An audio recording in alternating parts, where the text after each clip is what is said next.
कहानी है रामपुर गांव की, जहां के मर्द महिलाओं को हमेशा नीचा दिखाने की कोशिश में रहते।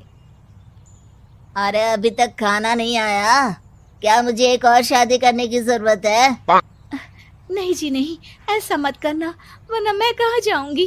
खाना लेकर मैं अभी आई जी। गांव की पंचायत में भी फैसले हमेशा औरतों के खिलाफ ही रहते।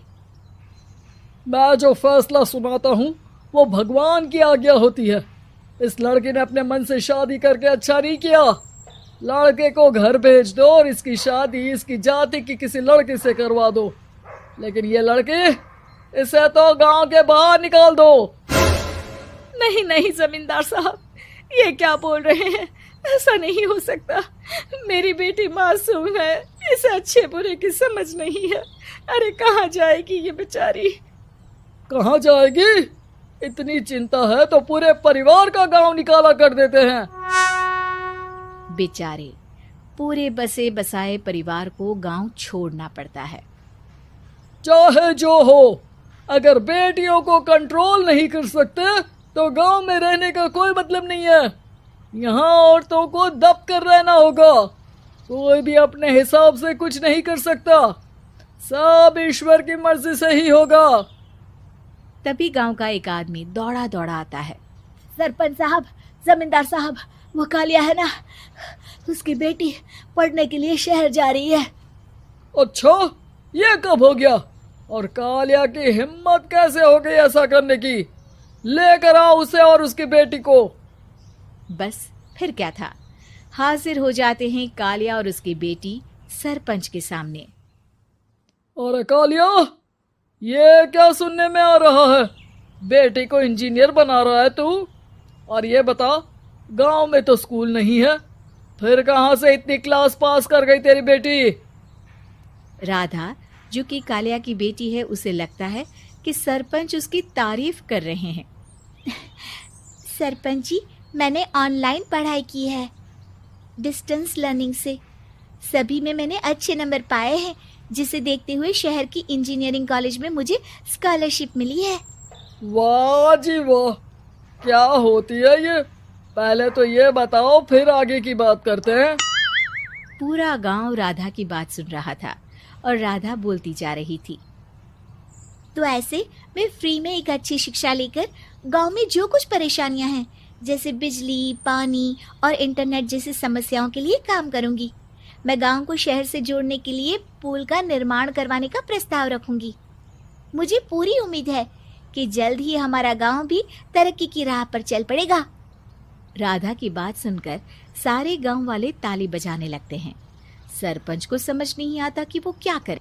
चुप रह नादान लड़की, गांव के खिलाफ जाने के लिए तुझे गांव से बेदखल कर दिया जाएगा, वो भी पूरे परिवार के साथ। और हाँ, अगर ठीक से गांव में रहना चाहती है तो ये पढ़ाई लिखाई छोड़ दे। हम तेरे लिए गांव का कोई होनहार लड़का देखेंगे। तभी गांव का एक आदमी बोल पड़ता है। अरे नहीं नहीं सरपंच जी, राधा बिटिया जो बता रही है, अगर वैसा हो जाए तो हम लोगों को पैसा कमाने के लिए बाहर नहीं जाना पड़ेगा।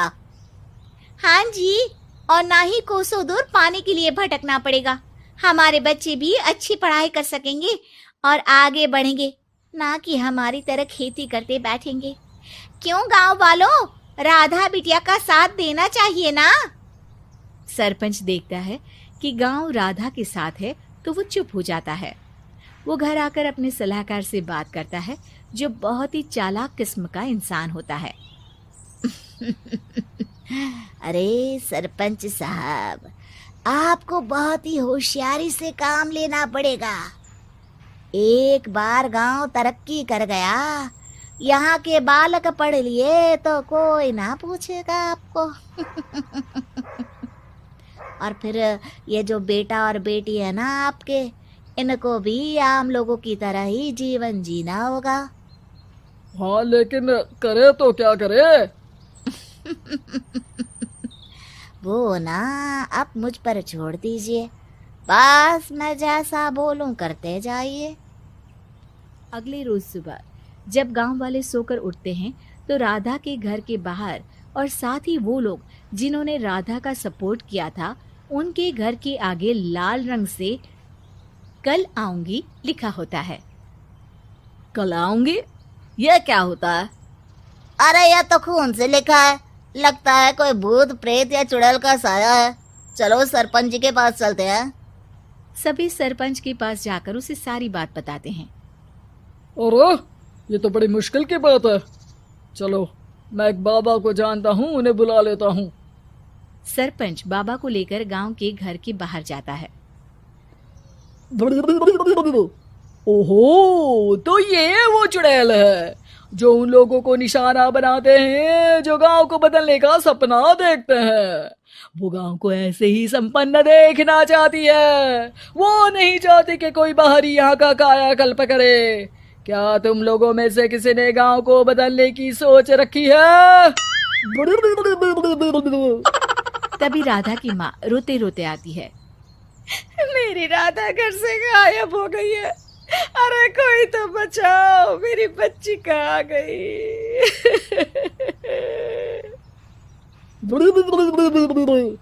ले गई वो चुड़ैल, तेरी बच्ची को ले गई। अब वो उसे श्रापित करके छोड़ेगी, उस पर चुड़ैल का साया हो जाएगा। तभी बुरी सी हालत में राधा भी वहां आ जाती है। उसके बाल चुड़ैल की तरह फैले होते हैं और कपड़ों में खून लगा होता है। सभी राधा को देखकर डर जाते हैं। माँ, पता नहीं मुझे कौन उठा कर ले गया था। अरे दूर दूर हो जा चुड़ैल, अब हम लोग इस गांव में नहीं रुकेंगे। अरे कैसे बातें कर रहे हैं आप? कल तो आप मेरे भरोसे गांव का हुलिया बदलने, अपने बच्चों को पढ़ाने और तरक्की उन्नति की बात कर रहे थे, तो आज क्या हो गया आपको? ये फिर तुम लोगों को बहकाएगी। ये चुड़ैल गांव में आ चुकी है, ऐसे ही ये तुम्हारे घर के बच्चों को भी ले जाएगी। गांव वाले राधा को गांव से बाहर निकाल देते हैं।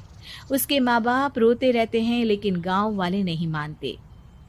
मैं भी अपनी बहन के साथ गांव के बाहर रहूंगा, लेकिन वो पढ़ाई नहीं छोड़ेगी। वहीं सरपंच के घर पर सलाहकार कहता है। देखा, सांप भी मर गया और लाठी भी नहीं टूटी। लेकिन अगले ही दिन सरपंच के घर के बाहर भी वही शब्द लिखे होते हैं। और फिर सरपंच की बीवी कहती है, हमारी बेटी को किसी ने अगवा कर लिया है। तभी राधा का भाई वहां आ जाता है। अरे गांव वालों, मैंने सरपंच जी की बेटी को देखा था। वो चुड़ैल उसे उठाकर ले जा रही थी। अरे क्या मजाक कर रहे हो? नहीं नहीं सरपंच जी, आप नहीं जानते। वो चुड़ैल अब आपकी बेटी में आ जाएगी, जैसे राधा के अंदर आ गई थी। तभी सरपंच की बेटी वैसी ही हालत में वहां आती है जैसे राधा आई थी। पापा, पता नहीं कैसे मैं गायब हो गई थी। चुड़ैल, इसके अंदर भी चुड़ैल का साया है, मारो इसे।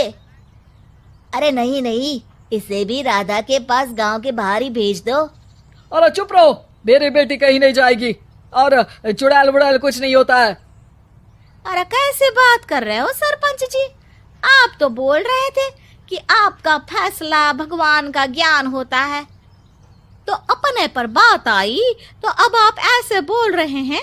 अरे ना ना ना, आपको अपनी बेटी को त्यागना ही होगा। अरे बुलाओ बाबा को।